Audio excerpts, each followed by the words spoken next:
On va donc se prosterner devant le Seigneur, comme la parole de Dieu nous recommande en toutes choses. Quoi que nous fassions en parole ou bien en œuvre, nous faisons tout au nom de notre Seigneur et Sauveur Jésus-Christ. Prosternons devant notre Seigneur et notre grand Dieu, en signe de soumission et de révérence envers notre Seigneur. Prions. Éternel Dieu, nous te bénissons, nous te rendons grâce encore, Seigneur Dieu, pour ce grand jour où tu nous donnes d'aller à la montagne afin de partager les révélations de ta parole, afin de partager encore, Seigneur Dieu, ce miel qui est doux pour nous-mêmes, pour nos âmes et pour nos entrailles. Donne-nous encore, surtout, Seigneur Dieu, de nous perfectionner dans ces temps difficiles, ces temps où nous voyons le mal se propager de plus en plus, dans ces temps où la plupart des gens appellent le bien mal et le mal bien. Seigneur, merci de nous avoir mis à part, de nous avoir choisis et de nous avoir donné cette grâce de pouvoir partager ces grandes révélations et de nous donner aussi également, Seigneur, donne-nous aussi également la grâce de persévérer jusqu'à la fin, car c'est ça qui est le plus important. Persévérer jusqu'à la fin, garder la foi jusqu'à la fin. Seigneur, je te prie afin que, Seigneur Dieu, que tous ces sacrifices, tous ces efforts puissent porter le fruit au dernier jour. Et porter même avant d'arriver au dernier jour, Seigneur Dieu, que tous ces efforts puissent porter du fruit dans nos vies, nous aider à bâtir une véritable communion avec toi, nous aider à bâtir une vraie église, cette église que tu agrées, cette église que tu aimes. Merci encore une fois de plus pour ta parole, pour les bienfaits de ta parole dans nos vies et surtout que la gloire et l'honneur te reviennent en toutes choses, Seigneur Dieu, et c'est dans le nom puissant et merveilleux de notre Seigneur Sauveur Jésus-Christ que nous avons ainsi prié. Amen. Amen, amen, gloire à Dieu. Donc, le thème d'aujourd'hui porte sur la crainte de Dieu. Et nous allons voir la différence entre la vraie crainte de Dieu et la fausse crainte de Dieu. Et pour la petite introduction, c'est quoi la vraie crainte de Dieu et c'est quoi la fausse crainte de Dieu? La vraie crainte de Dieu, comme la parole de Dieu le dit, la crainte de Dieu, c'est le commencement de la sagesse. Alors, si on voit une fausse crainte de Dieu, c'est parce qu'il n'y a pas de sagesse. Il y a plutôt la ruse, la rébellion, il y a plutôt la désobéissance dans la fausse crainte de Dieu. Et on va voir les détails de cette fausse crainte de Dieu. Et on va voir aussi également l'impact de cette fausse crainte. C'est pour cela que quand nous marchons avec Dieu, nous devons pouvoir discerner quand est-ce que nous avons péché et pourquoi et ce qu'il faut faire également. Parce que si on ne se repent pas quand on a péché, en fait, la crainte que nous avons de la part de Dieu devient une fausse crainte. Parce qu'un chrétien, quand il a péché, il n'a pas autre chose que d'aller vers Dieu, de pleurer vers Dieu jusqu'à ce que le Seigneur lui pardonne. Donc voilà la vraie crainte de Dieu en fait. Il ne s'agit pas de dire, OK, j'ai péché, bon, ce n'est pas grave, Dieu m'a toujours aimé, voilà, Dieu comprend. Non, ça c'est la fausse crainte de Dieu qui pousse la plupart des chrétiens à demeurer dans un état pareil et qui continue comme si de rien n'était. Parce que quand nous avons la vraie crainte de Dieu, quand nous avons péché, nous allons vers Dieu, nous courons vers Dieu, nous implorons la grâce de Dieu, nous faisons tous les efforts possibles pour que Dieu nous accepte. Ça, voilà un peu le menu que nous allons partager aujourd'hui en profondeur. La vraie crainte de Dieu versus la fausse crainte de Dieu. Donc, on va d'abord commencer par la fausse crainte de Dieu. Donc, on va donc tourner nos Bibles. Je vais vous prier autant pour moi de tournons nos Bibles dans Osée, chapitre 9. On va commencer par la fausse crainte de Dieu. Et quand on parle de fausse crainte de Dieu, aussi également la fausse confiance, hein, parce qu'aujourd'hui, fausse crainte, fausse confiance, ça va ensemble. Parce que justement, pour avoir cette fausse crainte de Dieu, ça s'accompagne également de la fausse confiance en Dieu. Donc, Osée chapitre 9, je lis au nom de notre Seigneur et Sauveur Jésus-Christ. Israël, ne te livre pas à la joie, à l'allégresse, comme les peuples de ce que tu t'es prostitué en abandonnant l'Éternel. de ce que tu as aimé un salaire impur dans les airs à blé. Donc, comme je disais une fois de plus, comme parlait tantôt de la fausse crainte de Dieu, ici, il s'agit de quoi? La plupart des personnes qui se réjouissent quand, quand même ils ont péché, au lieu de se soucier du fait qu'il faut se repentir, il faut pleurer à Dieu, il faut implorer la miséricorde de Dieu, mais ils continuent comme si de rien n'était. Et c'est pour ça que le Seigneur, l'Éternel Dieu, avertissait Israël ici de ne pas se livrer à la joie, à l'allégresse, comme les peuples. Vous voyez un peu? Parce qu'en fait, Israël était dans une situation de péché ici. Israël s'était prostitué. Et se livrer ici à la joie, c'est une façon de se contenter de cette désobéissance-là. C'est une façon de dire, OK, je suis dans le péché, mais Dieu comprend, je peux me réjouir dans le péché. Dieu a donc mis en garde Israël de ne pas se réjouir comme les nations. Parce que la plupart, regardons un peu autour de nous, on va voir comment est-ce que la plupart des gens, quand ils ont le salaire du péché, quand ils bénéficient du salaire des iniquités, ils se réjouissent. C'est pour ça qu'aujourd'hui, nous avons les maisons de joie qui sont toujours bondées, remplies, des personnes justement qui viennent se réjouir avec le salaire de l'iniquité, avec le salaire du péché, avec le salaire impur. Et la plupart des gens, et j'ai très souvent dit ça, et je crois que vous avez aussi également fait, je crois que vous devez aussi également faire cette expérience. Les gens qui gagnent durement leur vie ne peuvent pas les dilapider comme ceux qui font des sacrifices humains, qui boivent le sang et autres. Vous voyez très souvent des personnes, quand on peut regarder des vidéos sur Internet, des personnes qui se mettent à distribuer l'argent, distribuer, comme si l'argent était trop facile. C'est parce qu'ils ne gagnent pas cela à la sueur de leur front. C'est un salaire impur. C'est pour ça qu'ils peuvent se livrer à cette... C'est pour ça qu'ils peuvent se livrer à la joie de cette façon-là. C'est qu'on comprend un peu de quoi il est question. Donc, c'est un exemple parmi tant d'autres. Donc, on va voir une personne distribuer l'argent. On peut avoir l'impression qu'il peut-être a l'arbre derrière sa maison où il va aller cueillir. Il distribue, il jette, il vise les gens avec l'argent et tout. C'est parce que justement, voilà même un détail qui montre que c'est un salaire impur. Voilà un bon détail qui montre que c'est un salaire impur. Parce que une personne qui a travaillé son argent à la sueur de son front, même quand il faut dépenser cet argent, il y a, en fait, cette personne a ce que j'appelle un minimum de retenue. Vous voyez un peu? Un minimum. Il y a quand même un minimum. Je ne dis pas qu'il ne faut pas donner, mais il y a un minimum de retenue. Mais nous voyons très souvent comment les gens se livrent à la joie, se livrent à l'allégresse, parce qu'en fait, c'est le salaire de l'impureté, c'est le salaire du péché, tout simplement. Et nous, on ne doit pas se réjouir comme le monde se réjouit. Nous devons nous réjouir comme Dieu voudrait.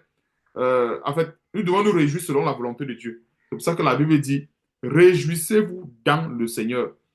Et l'une des choses à faire pour se réjouir dans le Seigneur, c'est de s'examiner et s'examiner en profondeur et voir si on est toujours dans la volonté de Dieu. Si on n'est pas dans la volonté de Dieu, nous implorons le Seigneur. Quand on s'examine, on voit qu'on est dans la volonté de Dieu. Là, on peut louer Dieu, on peut rendre grâce à Dieu. Oh Seigneur, je te rends grâce parce que tu m'as préservé jusqu'à cette heure. Je t'implore de me préserver jusqu'à la dernière heure, par exemple.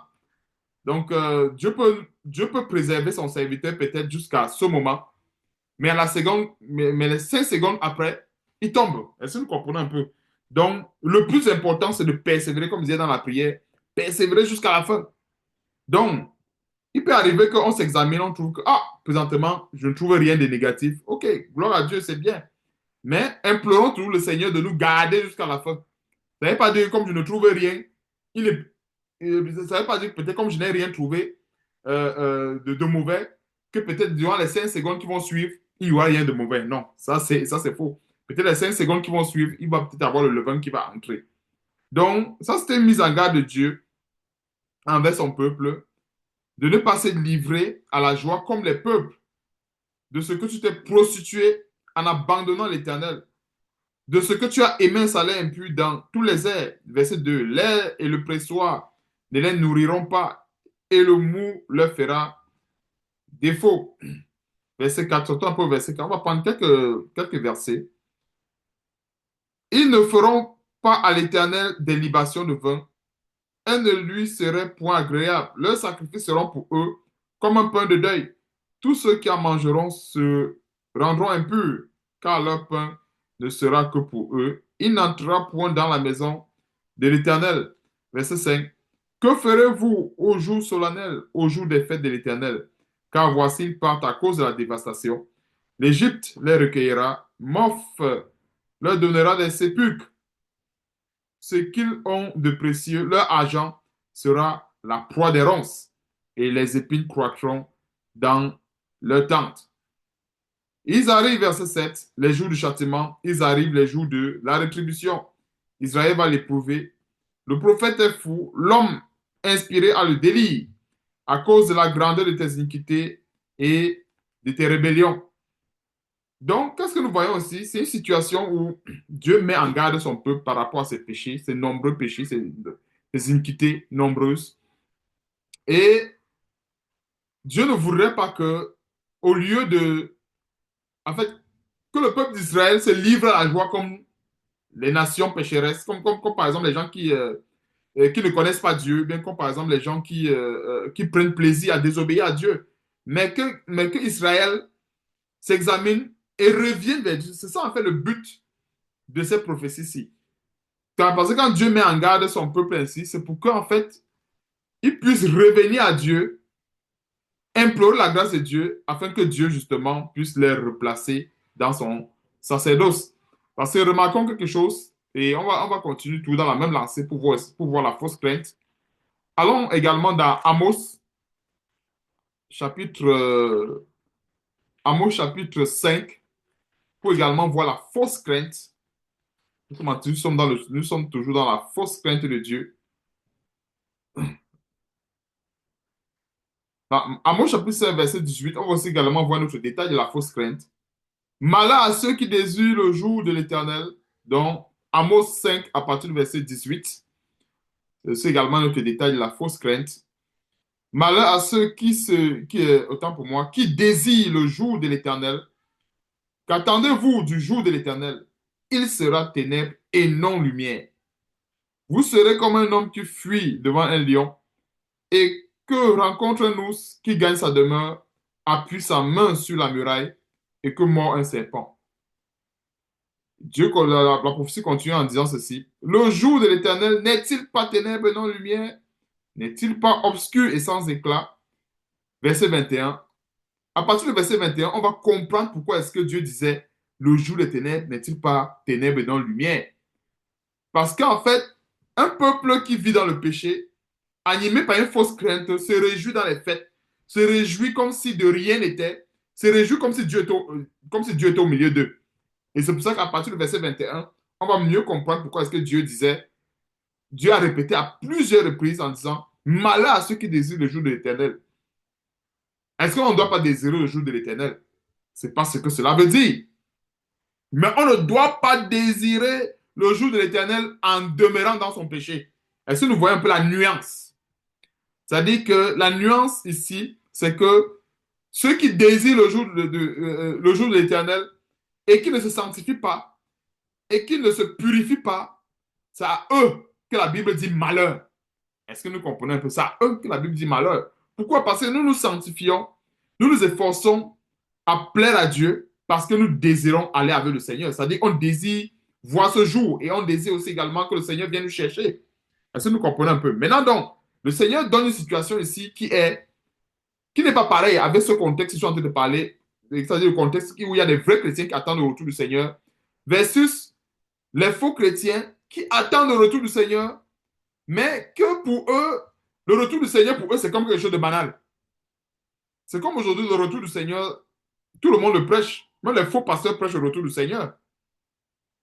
Est-ce que nous voyons un peu? Même les faux pasteurs prêchent le retour du Seigneur. Même les chrétiens rebelles savent que le Seigneur revient bientôt.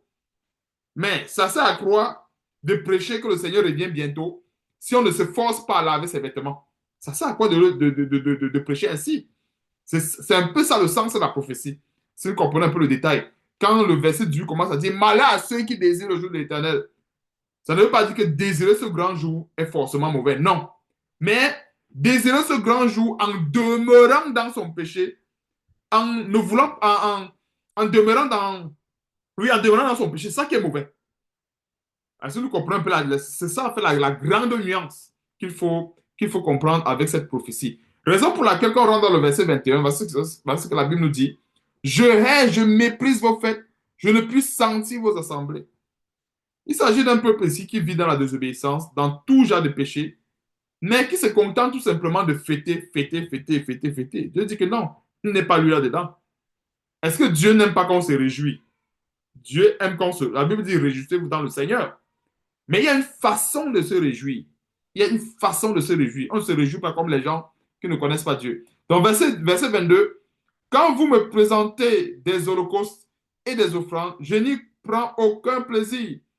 Et les veaux engraissés que vous sacrifiez en nation de grâce, je ne les regarde pas.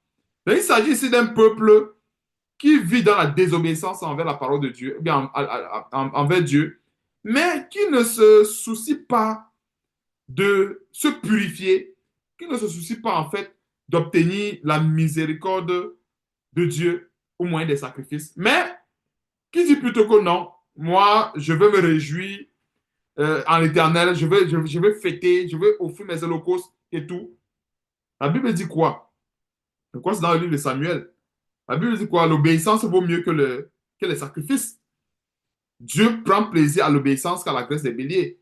Donc s'il y a un peuple, si peut-être un chrétien est dans son coin, il dit que non, euh, mon péché, ce n'est pas grave, je peux continuer à me réjouir, je peux continuer à donner mes dîmes, je peux continuer à aider les gens.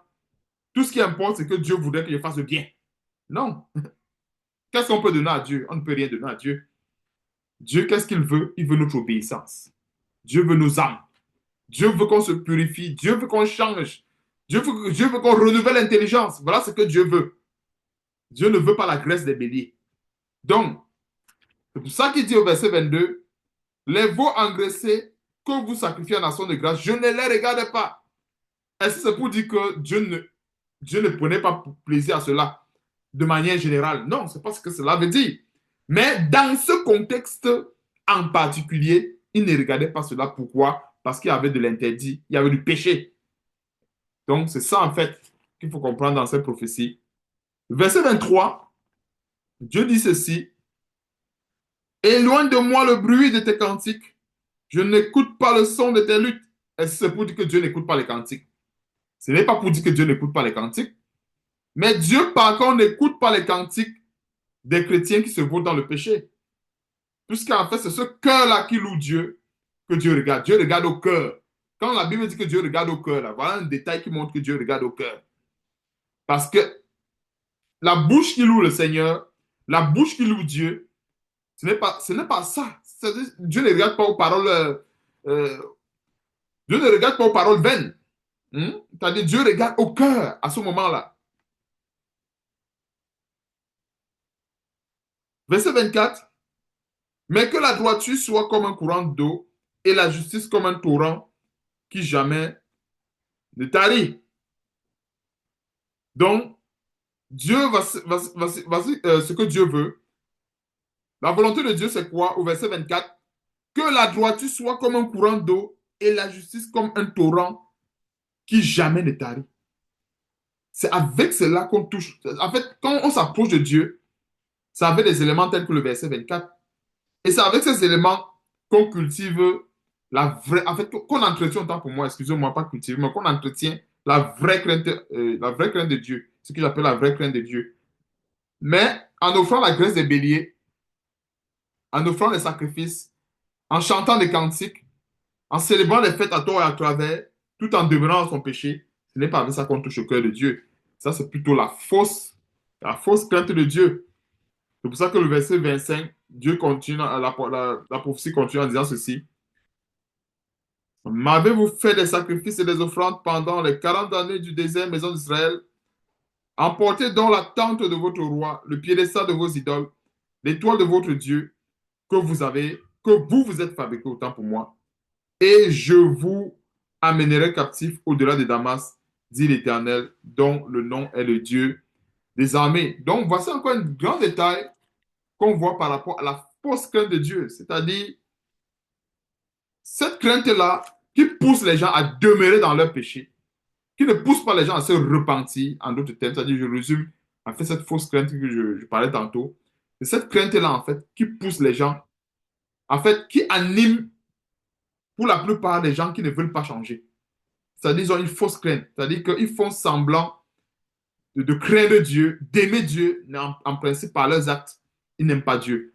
Parce qu'une personne qui aime Dieu doit pouvoir se repentir, doit pouvoir se sanctifier quand Dieu le demande, bien comme Dieu le demande dans sa parole. Ça, c'est la vraie crainte de Dieu. Donc, on va aussi également aller, on va prendre un détail dans Jérémie avant de terminer, euh, le détail sur la fausse crainte. Jérémie 28, Jérémie 28. Et avant de commencer à Jérémie, avant de poursuivre dans Jérémie 28, je veux résumer un détail en ce qui concerne la déportation des enfants d'Israël. C'est-à-dire que ils devaient être déportés à Babylone et ils devaient être assujettis au roi de Babylone pendant 70 ans. Donc, ils devaient aller en captivité à Babylone pendant 70 ans. Et après ça, il y a eu un prophète, Anania, un faux prophète, bien sûr, qui est venu plutôt prophétiser en disant que voilà, Dieu lui a dit qu'en fait, ça va peut-être 70 ans. Hein? Il est venu dire que ainsi par l'Éternel des armées, voilà, je brise le joug. Hein? C'est-à-dire que ça va plutôt, au lieu de 70 ans de captivité, ça va plutôt être 2 ans. Et par cette prophétie, qu'est-ce qu'il a fait? Qu'est-ce qu'il a créé? Quelle est la sémence qu'il a sémée dans le cœur du peuple? Il a sémé en fait la fausse crainte de Dieu. C'est-à-dire, il a donné au peuple, en quelque sorte, une fausse confiance. Comme on va voir ici. C'est-à-dire, le peuple qui s'attendait à faire 70 ans de captivité, qui s'apprêtait, en quelque sorte, à purger cette captivité jusqu'à la fin. Quand il y a un faux prophète qui arrive comme ça, immédiatement, qu'est-ce qui vient dans le cœur? C'est la fausse confiance, c'est-à-dire la fausse crainte. C'est-à-dire quoi? Cette confiance qui n'est plus basée sur la parole de Dieu.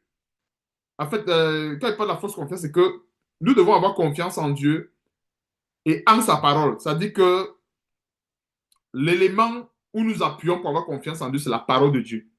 Donc, s'il y a une autre parole qui n'est pas la parole de Dieu et que le peuple se tourne vers cette parole, le peuple va donc entretenir va donc cultiver ce qu'il appelle la fausse confiance. Parce qu'à ce moment, ce n'est plus la confiance à la parole de Dieu, mais c'est la confiance à la parole d'un soi-disant prophète, comme c'est le cas d'espèce Anania. Vous voyez un peu. Et c'est ce qu'on peut voir d'ailleurs dans Jérémie 28 à partir du verset 15. Et Jérémie le prophète dit à Anania le prophète, écoute Anania, l'Éternel ne t'a point envoyé. Or, quand on remonte plus loin dans Jérémie 28, verset Jérémie 28, verset 2. Ainsi parle l'Éternel des armées, le Dieu d'Israël. Je brise le joug du roi de Babylone encore 2 années et je fais revenir dans ce lieu tous les ustensiles de la maison de l'Éternel que Nebuchadnezzar, roi de Babylone, a enlevé de ce lieu et qu'il a emporté à Babylone. Vous voyez un peu, voilà la prophétie, soi-disant venant de Dieu. Et qu'on poursuit, je crois que Jérémie avait mis en garde ce prophète, au verset 9. Mais si un prophète prophétise la paix, ce n'est pas l'accomplissement de ce qu'il prophétise qui sera reconnu comme véritablement envoyé par l'Éternel. Alors, maintenant, Anania, par audace, continue au verset 10, enleva le joug de dessus le cou de Jérémie, le prophète, et le brisa. Et Anania dit en présence de tous, ainsi parle l'Éternel. Donc, il persiste encore dans sa bêtise. Ainsi parle l'Éternel. Et au verset 11, c'est ainsi que dans 2 ans, je briserai de dessus le cou de toutes les nations le joug de Nebuchadnezzar, roi de Babylone, et Jérémie, le prophète, s'en alla. Mais maintenant, donc, plus tard, comme je disais au verset 15, et Jérémie, le prophète, dit à Anania, le prophète, écoute Anania, L'Éternel ne t'a point envoyé et tu inspires à ce peuple quoi? Une fausse confiance. C'est ce que dit tantôt. On parle de la fausse crainte de Dieu et aussi également la fausse confiance. Parce qu'en fait, c'est tout ça. Parce que la crainte de Dieu, c'est tout un ensemble de choses. Parce que pour avoir la crainte de Dieu, il faut avoir cette confiance en Dieu-là. C'est-à-dire qu'on ne peut pas parler de crainte de Dieu si on ne parle pas de la confiance. Parce que ça passe déjà par la confiance. On ne peut pas craindre Dieu si on n'a pas confiance en ce Dieu-là. Et parce que nous avons cette confiance en Dieu, que tout ce que Dieu dit à sa parole, et qui va l'accomplir, qu'on peut craindre son grand nom. Parce qu'on a confiance en lui. Vous voyez un peu. Donc, pour arriver à la crainte de Dieu, ça passe par la confiance. Vous voyez un peu. Parce qu'on ne peut pas craindre ce qu'on ne connaît pas. Parce qu'on craint Dieu, c'est parce que nous avons confiance en ce Dieu-là. Et maintenant, quand il y a un faux prophète qui arrive avec un message contradictoire à la parole de Dieu, il inspire donc au peuple une fausse confiance. Dans d'autres termes, il détourne le peuple de Dieu de la véritable voie de Dieu. Et c'est pour ça que au verset 16 il est écrit, c'est pourquoi ainsi parle l'Éternel, voici je te chasse de la terre, tu mourras cette année, car tes paroles sont une révolte contre l'Éternel. Bien sûr, parce qu'en fait, là, c'est de la fausse confiance. Et c'est comme cela, en fait, que le levain de cette fausse crainte est véhiculé en général. C'est que, avec une fausse parole, une fausse prophétie, ça inspire à ceux qui écoutent, à ceux qui vont croire en cela, une fausse crainte et une fausse confiance. Pourquoi? Parce que si Dieu a dit, par exemple, que la captivité, que telle chose, et je dois peut-être un exemple, je vais donner un exemple assez simple pour résumer la fausse crainte sur comment est-ce que, par exemple, un chrétien peut être séduit par par une fausse prophétie et qui lui inspire, par exemple, une fausse confiance. Je prends peut-être l'exemple, et ce sont des exemples qui sont très souvent courants dans la plupart des fausses églises. Un soi-disant pasteur va dire à ses fidèles que non, par exemple, la fornication n'est pas un péché. Par exemple, la polygamie n'est pas un péché. Salomon avec, par exemple, plusieurs femmes. Jacob avec plusieurs femmes. Donc, non, c'est pas un péché. Vous pouvez épouser 4, 5, 6, 7 femmes. Ce n'est pas un péché. Telle chose, ce n'est pas un péché. Ou un peu, en fait, le peuple de Dieu, eh bien, les gens qui vont écouter cette parole et croire en cela, ça va inspirer dans leur... En fait, ce prophète sera en train de les inspirer une fausse confiance. Et par conséquent, une fausse crainte de Dieu. Parce qu'en fait, la confiance en Dieu, c'est l'élément qui nourrit cette crainte que nous avons. Je ne sais pas, je vois un peu, vous êtes seulement un exemple vraiment assez clair et assez précis. Et c'est ce que nous voyons très souvent. Il y a tel pasteur qui va venir dire que non. Par exemple, si vous fêtez Halloween, vous n'avez pas péché. Par exemple, hein, vous fêtez Halloween, vous n'avez pas péché. Donc, c'est pour dire que le chrétien, par exemple, qui fête Halloween, lui, c'est que c'est correct. Est-ce que vous voyez un peu? Pour lui, dans sa conscience, son pasteur lui a dit que ce n'est pas un péché. Donc, sa conscience ne sera pas souillée, entre guillemets. Je précise entre guillemets. Pourquoi? Parce que son pasteur l'a inspiré une fausse confiance. Et c'est maintenant sur la base de cette fausse confiance qu'il va continuer de pécher. Est-ce que vous voyez un peu? Et il va continuer à vivre dans ce péché-là à cause des mensonges de son soi-disant pasteur. Et il y a plusieurs, la plupart de ces chrétiens sont enfermés dans la plupart de ces églises parce qu'en fait, ces pasteurs, pour la plupart, les inspirent ce que nous voyons aussi, de la fausse confiance. Imaginons une personne qui vit dans la fornication, qui vit dans l'adultère, et que le pasteur dit, ah non, ce n'est pas grave. Le jour où peut-être Dieu va toucher son cœur, il va comprendre. Non, ce n'est pas, laissez-le comme ça. Ce n'est pas grave. Donc la personne aussi va rester dans la fornication, dans l'adultère. Et ça, c'est très souvent les cas où j'ai très souvent entendu parler comme ça en passant. On fait comprendre aux gens que non, non, non, Dieu va te convaincre un jour. C'est vrai. Tu es pas convaincu que la fornication, c'est un péché, ce n'est pas grave. Dieu va te convaincre. Alors, en attendant, ça veut dire que la personne continue, hein, et beaucoup de gens pensent qu'on peut jouer avec le péché. On ne joue pas avec le péché. La Bible dit que le salaire du péché, c'est la mort. Et on ne joue pas avec la mort.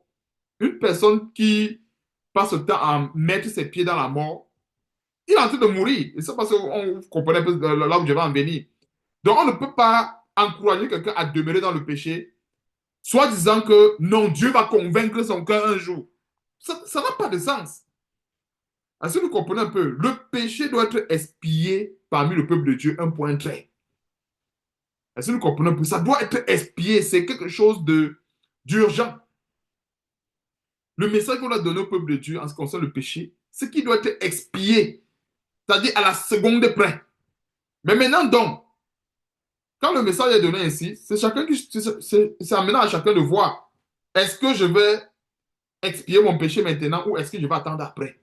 C'est-à-dire, ce n'est pas au pasteur de dire, par exemple, à ses fidèles que non, bon, ne te presse pas, hein. C'est-à-dire que le jour où Dieu va toucher ton cœur, tu vas sortir de la fornication. Ça, c'est quelqu'un qui a des messages, ça. Et le jour là, ça va être le cas. Et ce genre de péché même, en fait, ce genre de péché qui est un peu comme, autant pour moi, c'est pas, les mots manquent j'ai une image dans la tête. C'est-à-dire que vous voyez un peu le genre de péché qui colle à la peau. C'est tellement difficile. Et la plupart des gens qui ont été dans la fornication, l'adultère et tout, surtout l'adultère également, c'est des péchés difficiles. Parce qu'il y a plusieurs qui vivent dans l'adultère. Et dans cette relation d'adultère, ces personnes, non seulement ont eu des enfants, et il y a un peu également même des formes de bénéfices. C'est que déjà, je prends peut-être l'exemple d'une femme qui est en difficulté sur le plan des finances, et que ce sont soit amant, c'est soit dans son amant avec qui elle vit dans l'adultère, qui subvient à ses besoins. Admettons un cas comme ça, c'est simple, que une femme vit dans l'adultère et que c'est son amant avec qui elle vit dans l'adultère qui subvient à ses besoins parce que justement son mari peut-être n'a pas de travail et tout. Et que le pasteur dit que non, le jour où Dieu va toucher son cœur, elle va sortir de l'adultère. Mais c'est clair que c'est une façon de dire à la femme que non, reste là-dedans, vois un peu, ne te gêne pas et tout. Alors que ce n'est pas ça. Et entre-temps, il est en train de l'inspirer une fausse confiance, une fausse crainte. Elle va rester dans l'adultère. Pour elle, ce n'est pas un péché, parce que le pasteur a dit que non, Dieu va la convaincre un jour. Donc, en attendant, le péché va se multiplier, et ainsi de suite, et ainsi de suite. Donc, voilà un peu, par exemple, un cas pratique où nous voyons comment est-ce que la plupart des faux serviteurs de Dieu peuvent inspirer à leurs oreilles de la fausse confiance, sous prétexte que Dieu va toucher ton cœur un jour. Comme si maintenant, le péché, il fallait maintenant que Dieu descende du ciel pour dire que non, arrête le péché. Non, quand c'est mal, c'est mal. Faut pas attendre une voix angélique. Hein, c'est pas que les thèmes, les mots me manquent. C'est-à-dire, tu vois les gens qui veulent entendre une voix angélique, la voix tombe du ciel en disant, sors de tel péché. Non, un péché est un péché. Et nous savons tous que quand c'est mauvais, il faut tout simplement arrêter. Alors, le prétexte que très souvent les gens veulent chercher en disant que non, Dieu va me convaincre. Dieu ne va jamais convaincre ces gens. Parce que Dieu voit dans leur cœur qu'ils aiment ce péché-là. Dieu voit dans le cœur de ces personnes qu'ils ne veulent pas ils ne veulent pas sortir de là. Par exemple, pourquoi? Parce que quand le pasteur a inspiré la fausse confiance, c'est fini. Donc, il y a plusieurs, c'est pour ça que dans la plupart de ces choses, les gens vivent comme ça. J'ai très souvent eu des témoignages comme ça. Ils vivent dans la fornication et tout et tout. Le pasteur ne dit rien parce qu'il dit que non, bon, le jour où Dieu va te convaincre, tu vas sortir de la fornication. Donc, ce n'est pas moi qui va te convaincre, c'est le Saint-Esprit qui va te convaincre. Voilà très souvent les paroles que j'entends. Que non, le Saint-Esprit va te convaincre que l'adultère, c'est un péché. Également, en fait, ça, c'est le comble de la bêtise. Et le chrétien, là, il attend. Hein. Il attend que le Saint-Esprit vienne le convaincre que l'adultère est un péché. Il attend que le Saint-Esprit vienne le convaincre que la fornication est un péché. Il attend. Et c'est comme ça que la plupart, en fait, sont séduits plutôt par les démons. Parce qu'à ce moment, Satan va venir. Satan va venir parler à cette personne. Ah non, la fornication. Non, non, j'ai un plan pour toi. Reste encore dans la fornication pendant 5 ans. La sixième année, tu vas sortir de la fornication. En fait, j'essaie un peu de donner un peu. Ça ne veut pas dire que Satan dit forcément comme cela. Mais Satan peut venir dire à la personne que reste dans la fornication pendant 5 ans. Sachant que, comme la Bible dit, le salaire du péché, c'est la mort. Et s'il y a un péché, euh, euh, s'il y a, ça dit que dans la plupart des péchés qu'on peut commettre, s'il y a un péché qui est très dangereux, c'est justement ce genre de péché. Les péchés de fornication et autres. Ce sont des péchés tellement dangereux. Tellement dangereux. Et j'ai très souvent, j'avais, je ne sais pas si vous avez raconté une histoire comme ça, il y avait soi-disant un monsieur qui était décédé comme ça, dans son sommeil. Il vivait dans la fornication, un soi-disant faux frère et tout. Il vivait avec soi-disant seul dans la fornication. Un jour, comme ça, il n'était pas malade, il est mort. Ça ne badine pas. Donc, c'est pour dire que, en général, comme je vois la parenthèse, sur ce genre de message, très souvent, les gens croient à cela bêtement, que non, le Saint-Esprit va me convaincre. Quel caractère le Saint-Esprit? Que maintenant, il faut maintenant que le Saint-Esprit vienne convaincre une personne que non, voler là, ce n'est pas bon. Il faut maintenant que le Saint-Esprit vienne. Comme si la parole de Dieu, là, n'est pas l'œuvre du Saint-Esprit. Parce que la Bible dit quoi? Toute écriture est inspirée de Dieu. Donc, c'est poussé par le Saint-Esprit que les hommes ont parlé de la part de Dieu. Et tout ce que nous lisons là, c'est l'œuvre du Saint-Esprit. Le Seigneur a utilisé les serviteurs inspirés de son esprit qui ont bien sûr donné ces écrits que nous sommes en train de partager aujourd'hui. Mais ces grandes révélations par rapport à la fausse crainte et la fausse confiance. Donc, on va terminer ici par rapport à la fausse confiance. Donc, c'était les exemples que je prenais comme cela pour euh, qu'on comprenne en quelque sorte comment ça se manifeste, la fausse confiance.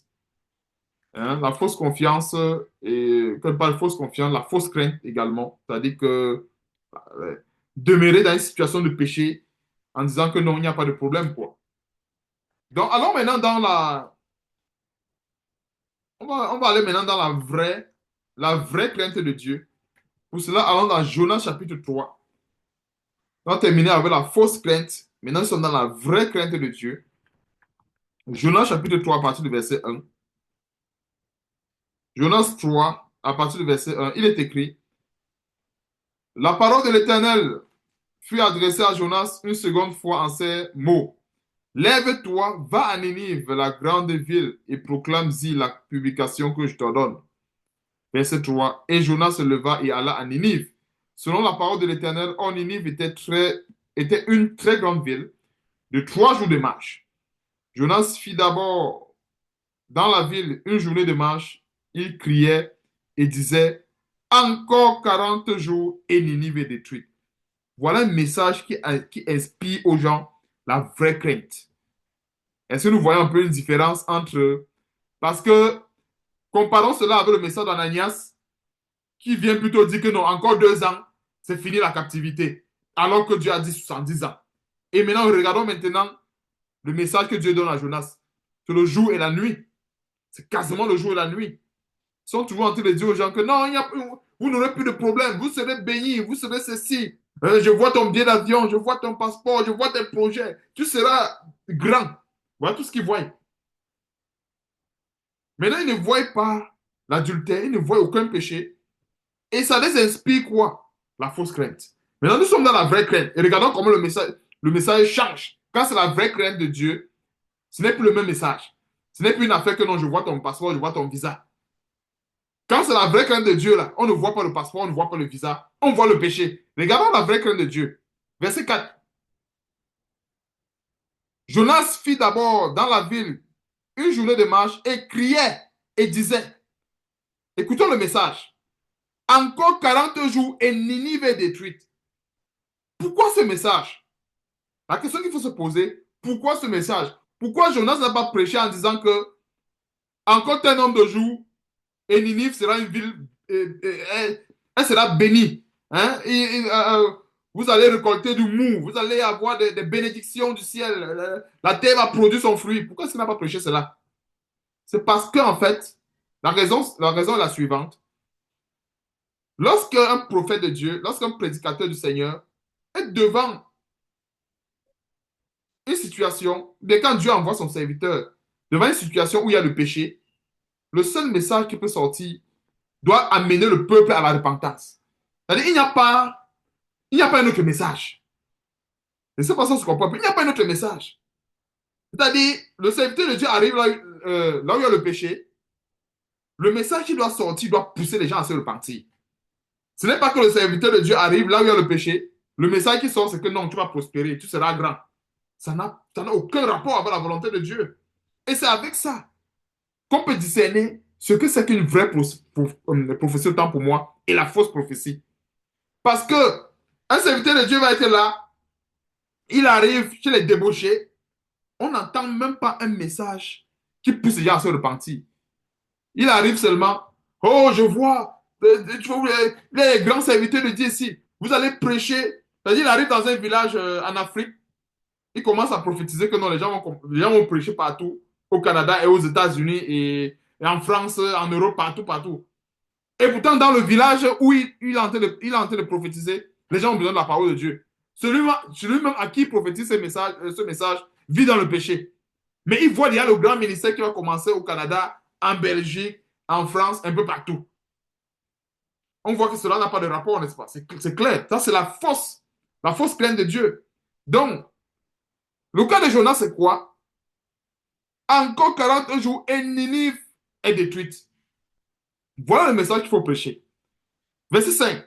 Les gens de Ninive crurent à Dieu. Ils publiaient un jeûne. Regardons l'action.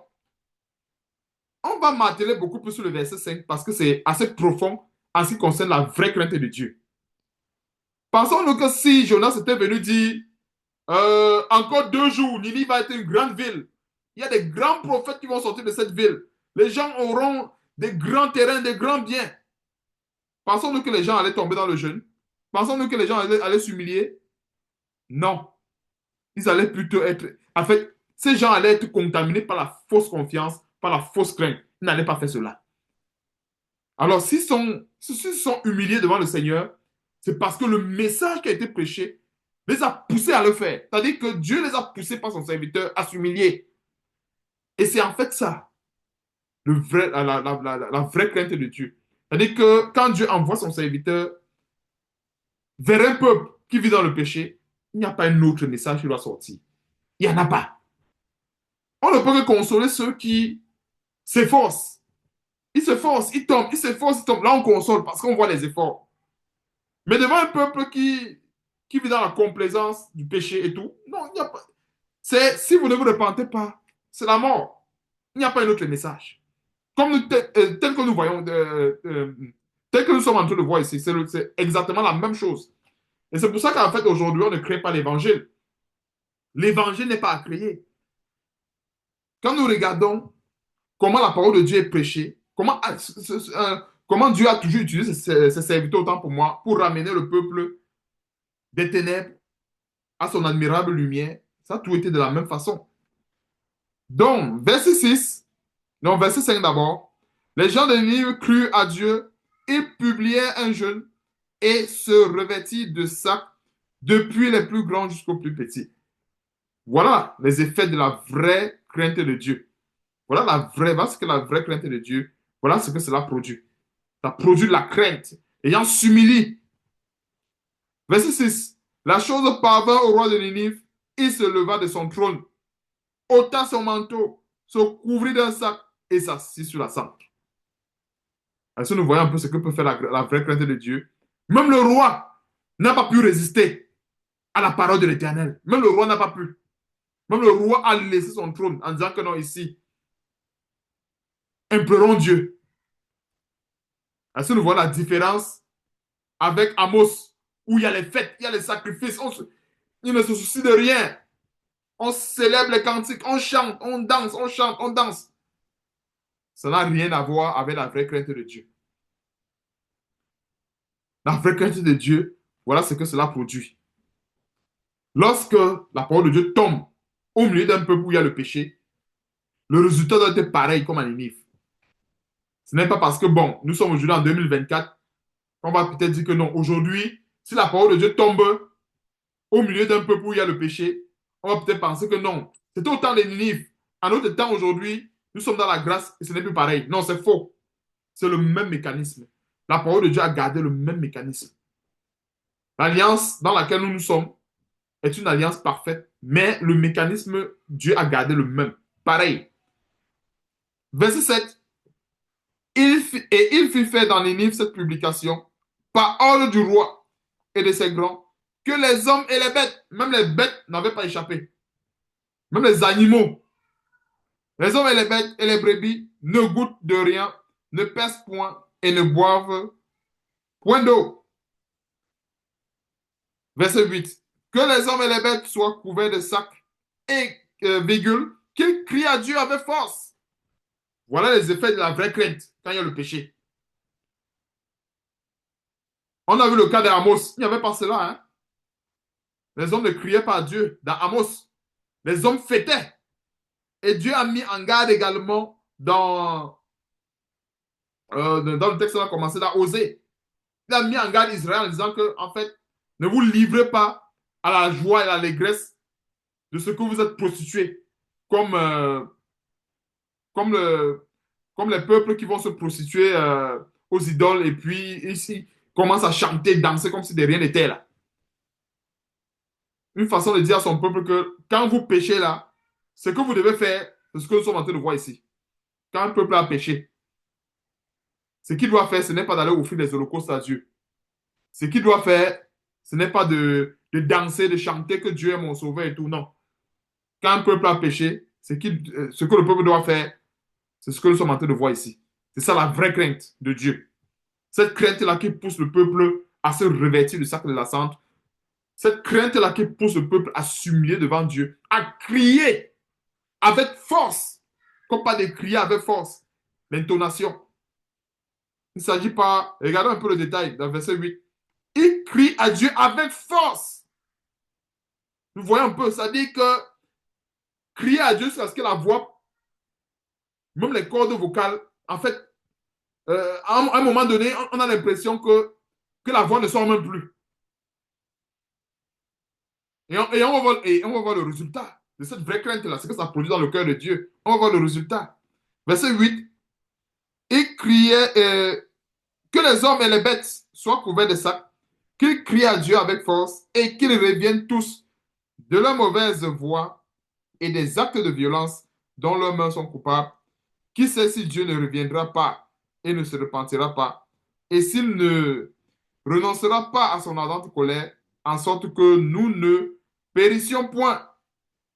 Verset 10. Qu'est-ce que Dieu a fait maintenant par la suite? Dieu vu qu'il agissait ainsi et qu'ils revenaient de leur mauvaise voie, alors Dieu se repentit du mal qu'il avait résolu de leur faire et il ne le fit pas. Voilà les effets de la vraie crainte. Ce qu'on avait avec Amos, c'était le contraire. Il avait le péché, l'idolâtrie, mais le peuple se préoccupait d'offrir les holocaustes, de fêter, de chanter les cantiques. Ici, nous ne voyons pas les cantiques, hein. Il n'y a pas de fête ici. Il n'y a pas de cantiques, il n'y a pas d'holocauste qu'on offre. Zéro holocauste. Ici, il s'agit d'arranger sa relation avec Dieu, de s'humilier, de crier avec force, jusqu'à ce que Dieu accorde sa miséricorde. Voilà la vraie crainte. Voilà en fait ce que fait la vraie crainte de Dieu. Et c'est ce que nous devons avoir. Il peut arriver, ce qu'on ne souhaite jamais dans la marche chrétienne, il peut arriver qu'on tombe. Il peut arriver que quelqu'un tombe dans la foi. Mais si quelqu'un est tombé, qu'il ne reste pas couché. Et qu'il ne soit pas inspiré par une fausse crainte. En disant que non, Dieu va comprendre que hier, j'étais meilleur. Dieu va comprendre que hier, j'ai enseigné la parole de Dieu. Dieu va comprendre que j'étais juste il y a de cela 2 ans. Ou bien Dieu va comprendre que j'étais juste il y a de cela 2 minutes. Non. Quand un homme pêche, Dieu oublie la justice de cet homme-là. Quand le juste pêche là, Dieu oublie. Dieu ne se rappelle plus de sa justice. Nous devons le savoir. Et ce sont les éléments qui doivent nous encourager à développer cette vraie crainte-là.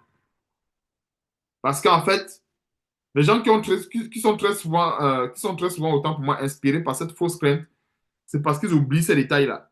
Ils pensent que quand le juste pêche, Dieu se souvient encore de ce qu'il a fait hier ou avant-hier. Non, Dieu ne se souvient plus. Donc, quand un chrétien pêche, Au lieu de penser que Dieu va passer le temps à se souvenir de ce qu'il a fait hier, c'est encore mieux de faire comme les gens de Ninive et développer ce que j'appelle, ce que nous sommes en train de voir aujourd'hui, la vraie crainte de Dieu. Cette crainte-là qui nous pousse à nous humilier, à crier à Dieu avec force lorsque ça ne va pas. Ce n'est pas celle-là qui pousse plutôt encore le peuple à se rebeller, à se moquer de Dieu avec des fêtes, en chantant des cantiques et tout. Donc Dieu s'est repenti du mal. On va aussi également voir un détail dans la Nouvelle Alliance, par ici qu'on termine, sur la vraie crainte de Dieu. Ça avec notre Seigneur et Sauveur Jésus-Christ. Matthieu chapitre 11. Matthieu chapitre 11. Ça, c'est maintenant le Seigneur Jésus-Christ.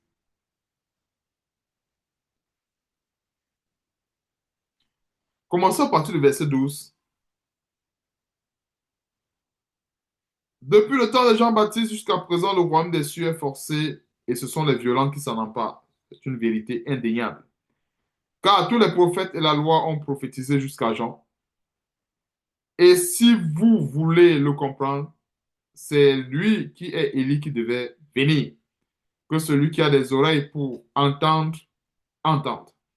À qui comparerai-je? À qui comparais-je, autant pour moi? À qui comparais-je cette génération?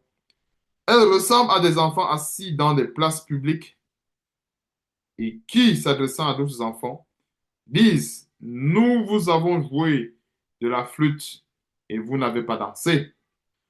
Nous avons chanté des complaintes et vous ne vous êtes pas lamentés. Car Jean est venu ne mangeant ni ne buvant. Ils disent, il a un démon.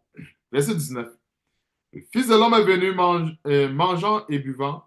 Ils disent, c'est un mangeur et un buveur, un ami des publicains et de gens de mauvaise vie, mais la sagesse a été justifiée par ses œuvres. Verset 20. Alors, il se mit à faire des reproches aux villes dans lesquelles il avait eu lieu la plupart de ces miracles parce qu'elles ne s'étaient pas repenties. Donc, il faut comprendre un grand détail ici, c'est le Seigneur Jésus-Christ est venu annoncer la bonne nouvelle, guérir ceux qui avaient le cœur brisé, comme le dit Luc chapitre 4 à partir du verset 18, annoncer la bonne nouvelle, guérir les paralytiques, guérir les boiteux, ainsi de suite. Alors, maintenant, le Seigneur Jésus-Christ est en train de reprocher ces villes-là qui ne s'étaient pas repenties après, après justement, après ses prédications, ou après ses avertissements, ou après les miracles, tels que nous voyons sur le verset 20. Alors il s'est mis à faire des reproches aux villes dans lesquelles ils avaient eu lieu la plupart de ces miracles parce qu'elles ne s'étaient pas repenties. Verset 21. Malheur à toi, Chorazin. Malheur à toi, Bethsaïda, car si les miracles qui ont été faits au milieu de vous avaient été faits dans Tyr et dans Sidon, il y a longtemps qu'elles se seraient repenties en prenant le sac et la cendre. Et notons aussi que les miracles que le Seigneur Jésus-Christ faisait, c'était justement dans le cadre des prophéties qui le concernaient. Donc, c'est pas pour dire qu'aujourd'hui, que dans un véritable serviteur de Dieu, s'il arrive quelque part, il faut forcément que les paralytiques guérissent, sur le plan physique, par exemple. Il peut arriver. Hein. Je ne sais pas comment je dois expliquer ça. Oui, Dieu peut, euh, Dieu peut opérer des guérisons. Ce n'est pas faux. Comprenons un peu, Dieu peut opérer des guérisons, Dieu peut opérer des grands miracles. Mais ce que je voulais par là dire, c'est que le véritable miracle aujourd'hui, c'est que les hommes soient guéris. C'est que le cœur, là, en fait, où Dieu regarde, c'est que le cœur soit guéri.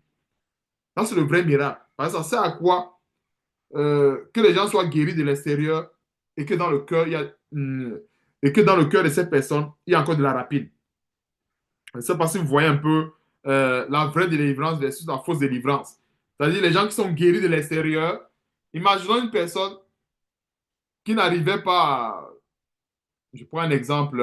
Une fois, je mentionne souvent ce petit détail.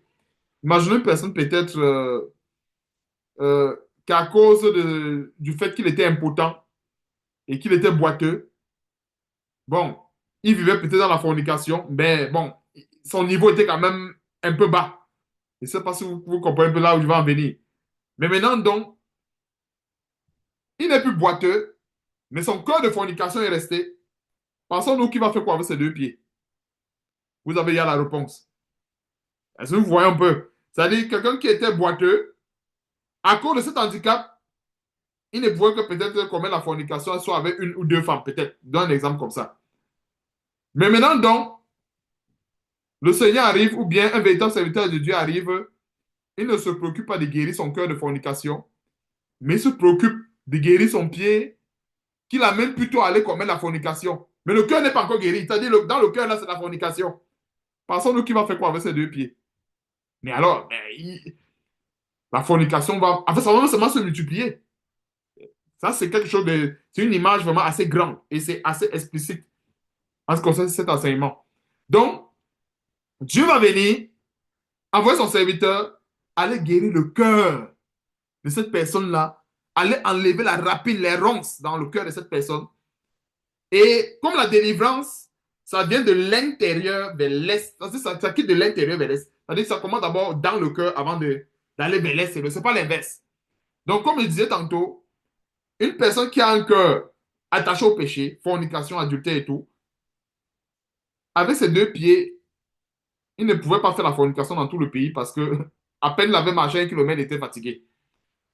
Maintenant donc, un soi-disant serviteur de Dieu arrive, il dit, oh non, non, je suis un serviteur de Jésus-Christ.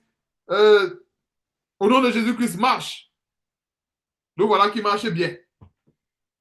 Mais dans le cœur, il y a quoi? La fornication, les rapines. Pensons-nous qu'il va faire quoi avec ces deux pieds-là? Mais c'est clair que les endroits où il n'arrivait pas à partir parce qu'il était fatigué, il va maintenant aller là-bas, puisque les deux pieds sont guéris. Alors que si la délivrance avait commencé par le cœur, avant d'arriver à l'extérieur, qu'est-ce qui devait se passer? La crainte de Dieu, encore une fois de plus. Il devait louer le Seigneur, utiliser ces deux pieds-là pour témoigner ce que le Seigneur Jésus-Christ a fait pour lui. Est-ce que nous voyons deux scénarios avec des choses, en fait, c'est différent. Le premier scénario, c'est-à-dire, euh, c'est généralement les faux pasteurs qui se préoccupent de ça. Ils se préoccupent de ce qu'ils appellent les guérisons. Moi, je vais appeler ça des guérisons cosmétiques. Qu'est-ce qu'on entend par les guérisons cosmétiques? C'est-à-dire que on pense qu'on est guéri parce que, bon, c'est un peu comme du fard et du rouge à lèvres. Ouais, c'est comme ça que j'appelle ça des guérisons-là. Parce que la vraie guérison, elle commence dans le cœur. Donc, la plupart de ces faux pasteurs aiment les guérisons cosmétiques parce qu'ils vont se vanter avec, on va les porter et tout. Et quand quelqu'un a une guérison cosmétique, le mal n'est pas parti dans le cœur, hein. Le mal n'est pas parti. S'il était orgueilleux, il va continuer d'être orgueilleux. Est-ce qu'on peut louer Dieu avec un cœur qui est orgueilleux? C'est impossible. Donc, qu'est-ce qui va se passer? La personne sera guérie de l'extérieur et la personne va aller témoigner de cette rapine. En fait, la rapine qu'il avait dans son cœur là va se répandre encore partout. Alors que la vraie guérison, si le cœur de la personne était touché, avant ses membres, la personne devait aller plutôt témoigner Jésus-Christ, témoigner ce que le Seigneur a fait pour la personne, parce que à ce moment-là, comme la Bible dit quoi? C'est de l'abondance du cœur que la bouche parle. Donc, le Seigneur Jésus-Christ, en ayant touché le cœur, ce cœur, en étant rempli du témoignage de Christ, c'est ça qui va sortir. C'est ça qui sortira et c'est ça que les gens vont écouter. Mais maintenant donc, plusieurs se soucient seulement de l'extérieur. Non, on veut voir la main. Peut-être la personne avait une main, je ne sais pas trop, remplie de lèpre. La main, elle devient tout simplement saine, mais le cœur n'est pas guéri. Ce n'est pas la guérison. C'est pas la guérison. C'est tout simplement ce que j'appelle la guérison cosmétique. Le Seigneur Jésus-Christ, j'ouvrais cette parenthèse pour dire, les miracles qu'il faisait, c'était dans le cadre de son ministère. Nous avons un ministère aujourd'hui qui est différent. Donc, nous ne sommes pas là pour dire que non, on n'arrive que pas, il faut que les gens marchent. Non, en fait, le ministère que nous avons aujourd'hui, nous avons ce qu'on appelle le ministère de la réconciliation. Dans 2 Corinthiens chapitre 5, à partir du verset 17, si on veut connaître le ministère qu'on a reçu aujourd'hui de la part du Seigneur, c'est le ministère de la réconciliation. Dans la réconciliation, il y a réconcilier. Nous avons pour devoir de réconcilier les gens qui étaient éloignés par leurs péchés, par leurs iniquités d'avec Dieu. On a pour devoir de les exposer l'évangile à telle enseigne que, en abandonnant le péché, ils se rapprochent de Dieu. Voilà en quelque sorte le ministère que nous avons reçu. Le ministère qu'on a reçu, ce n'est pas d'arriver ce n'est pas d'arriver quelque part et dire que voilà, tu vas marcher, voilà, tu vas voir. Ce n'est pas ça. Mais ça peut être un bonus. Il faut bien qu'on le comprenne. Ça peut être un bonus.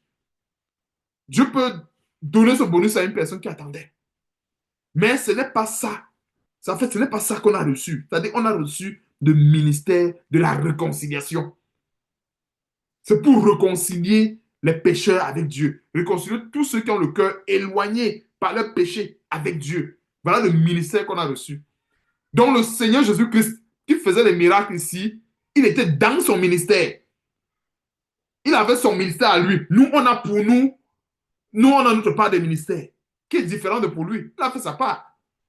Et c'est pour ça qu'on se comprend un peu.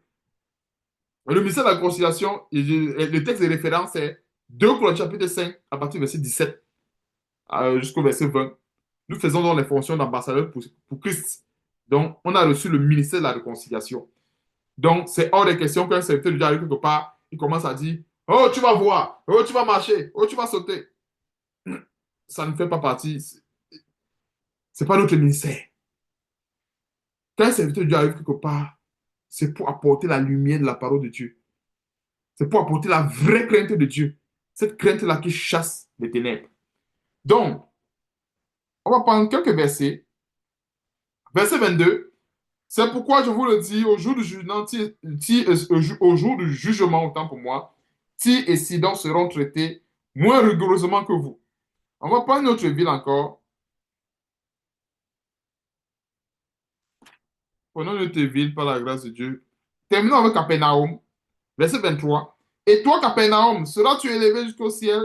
Non, tu seras abaissé jusqu'au séjour des morts.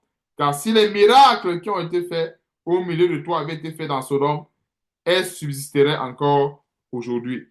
Donc, tous les miracles que le Seigneur Jésus-Christ avait fait à ce temps-là et que les peuples ne s'étaient pas repentis, les miracles qu'il faisait, c'était justement dans son ministère.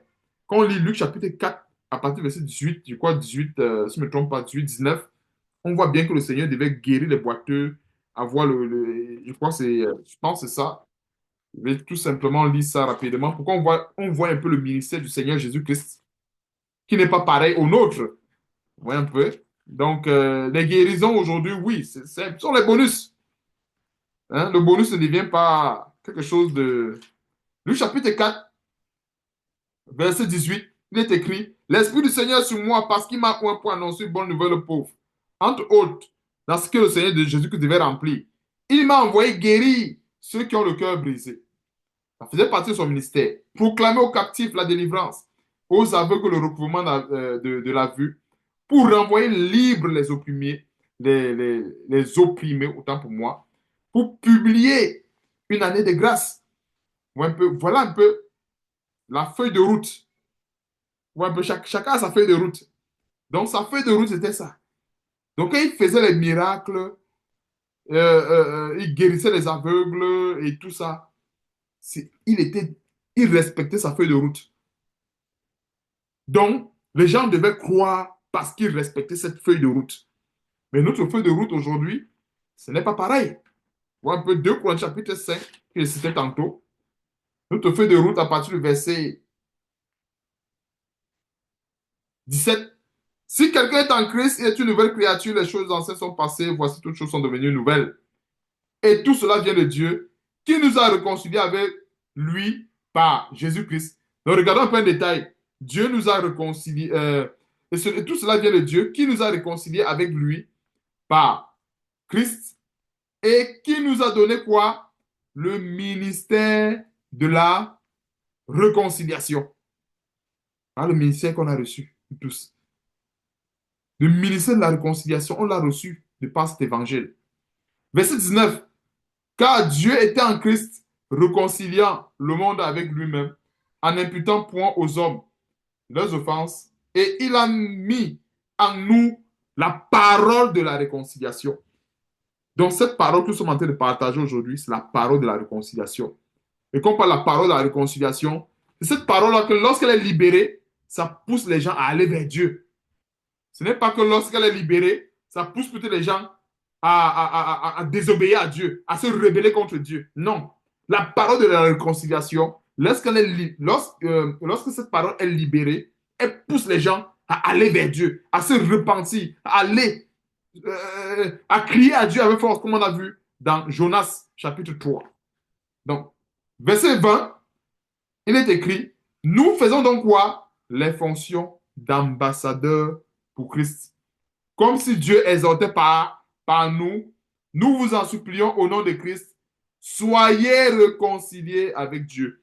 Voilà notre ministère qu'on a reçu. Verset 20. Ce n'est pas, nous vous en supplions, marchez, sautez, recouvrez la vue. Non. Voilà le ministère qu'on a reçu.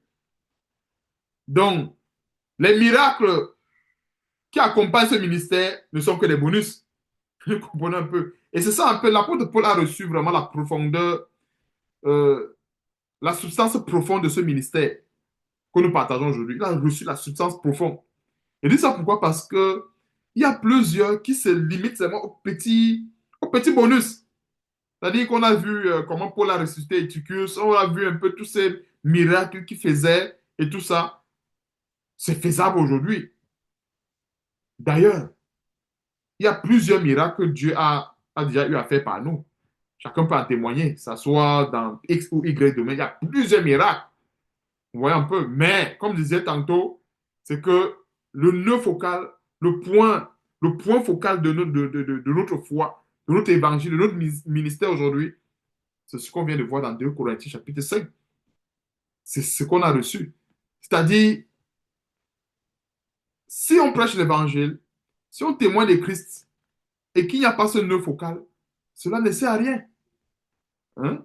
C'est ça, en fait, qui nous dirige. C'est ça qui doit nous animer, qui doit nous fortifier. On doit se réconcilier avec Dieu. En fait, en exerçant le ministère de la réconciliation, et aussi également l'autre détail, c'est que on ne peut pas exercer ce ministère si nous-mêmes nous sommes éloignés de Dieu. Je ne sais pas si vous voyez un peu un détail, ce que je voulais par là dire. On ne peut pas exercer ce ministère si nous-mêmes nous sommes éloignés de Dieu. Donc, en exerçant ce ministère, nous-mêmes nous allons veiller. C'est-à-dire que c'est comme une personne qui veut faire entrer les gens. Si toi-même tu n'es pas dedans, tu ne peux pas faire entrer les autres. En réalité, il faut que toi-même tu sois dedans pour faire entrer aussi également les autres avec toi. Donc, ça fait partie des détails de ce ministère et des éléments qui meublent la vraie crainte de Dieu, cette vraie crainte que nous devons avoir avec Dieu, cette crainte en fait qui nous pousse non seulement à nous repentir et à crier à Dieu avec force lorsqu'on a péché, mais qui nous pousse aussi également à demeurer dans la grâce de Dieu, à demeurer avec le Seigneur.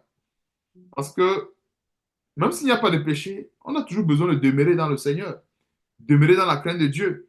Je ne sais pas si nous voyons un peu, demeurer dans la crainte de Dieu, demeurer en fait dans ces enseignements, comme on voyait je crois que dans le livre des Actes, comment ils persévéraient dans les enseignements des apôtres et tout.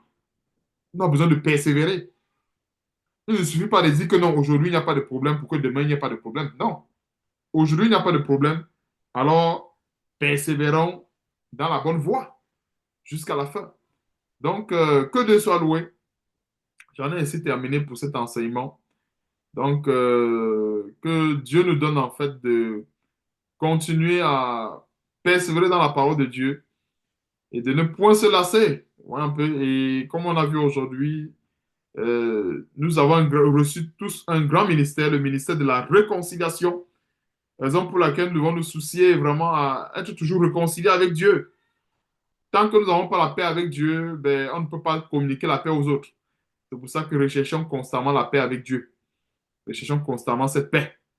Quand nous avons la paix avec Dieu, on peut aussi également communiquer cette paix-là aux autres. C'est-à-dire, en d'autres termes, contaminer aussi également les autres avec cette paix-là. C'est pour ça qu'en fait, une personne qui a cette paix-là dans son cœur, elle a aussi également le désir de contaminer les autres. Vous voyez un peu? Et c'est ça, en fait, le ministère de la réconciliation. C'est-à-dire, c'est de contaminer les autres avec notre paix. Nous avons une paix qui surpasse toute intelligence. C'est normal qu'on ne supporte pas d'avoir les gens autour de nous qui ne bénéficient pas de cette et cette bonté de Dieu-là. C'est-à-dire qu'on a très souvent envie de contaminer les autres. Et c'est normal, c'est ça le ministère de la réconciliation. Voilà un peu. Donc, nous, on a été réconciliés avec Dieu. Dieu a utilisé certainement des médiums, quand on dit des personnes qui ont prêché, qui ont tambouriné, raison pour laquelle nous sommes là. Donc, nous devons aussi également assurer le relais. Un peu, c'est une question du relais avec l'évangile, c'est le relais. C'est-à-dire que nous sommes là quelque part par le témoignage de X, de Y ou de Z. Il faut aussi également que notre témoignage puisse aussi également enfanter d'autres personnes ou bien puisse aussi également galvaniser. Et c'est en cela que, en fait, le ministère de la réconciliation va s'élargir au fur et à mesure. Donc, que Dieu soit loué, que Dieu soit loué, et que toute la gloire revienne à notre grand Dieu et à notre Seigneur et Sauveur Jésus-Christ. Amen.